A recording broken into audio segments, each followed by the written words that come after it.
अस्सलाम वालेकुम। अच्छा, आज हम देखेंगे कि माइक्रोवेव ओवन का मैग्नेट्रॉन, जिसे हम इसकी हीट गन भी कहते हैं, इसको टेस्ट या रिपेयर कैसे किया जाता है। तो इसको सीरीज़ लैंप के लिए ज़रिए यहाँ पर हम मल्टीमीटर के ज़रिए टेस्ट कर सकते हैं। तो अभी के लिए मैं इसको सीरीज़ लैंप के ज़रिए टेस्ट करूँगा। सबसे पहले करना ये है कि हमने यहाँ पर इसके दोनों टर्मिनल पे सीरीज़ लैंप की तारें लगानी हैं। अगर तो ये सीरीज़ लैंप चले तो यानी कि यहाँ तक का सर्किट ठीक है। अगर हम इसकी छोटी चेक करेंगे तो सबसे पहले हम इसकी बॉडी के साथ कंटिन्यूटी चेक करेंगे। अब एक लेग को हम बॉडी के साथ लगी रहने देंगे और दूसरी को इसके नीचे वाले पॉइंट किसी में एक साथ लगाएंगे। अगर तो सीरीज़ लैंप चले तो यानी कि ये शॉर्ट है।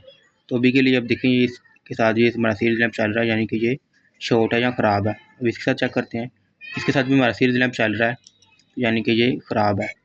अब दूसरा तरीका आपको मैं बताऊँ तो मैंने यहाँ से रिमूव की हुई थी, ये ऐसे यहाँ से इसको उतार देता हूँ मैं। अब यहाँ से इसकी कंटिन्यूटी चेक करते हैं तो ये ठीक है, सीरीज़ लैंप चल रहा है।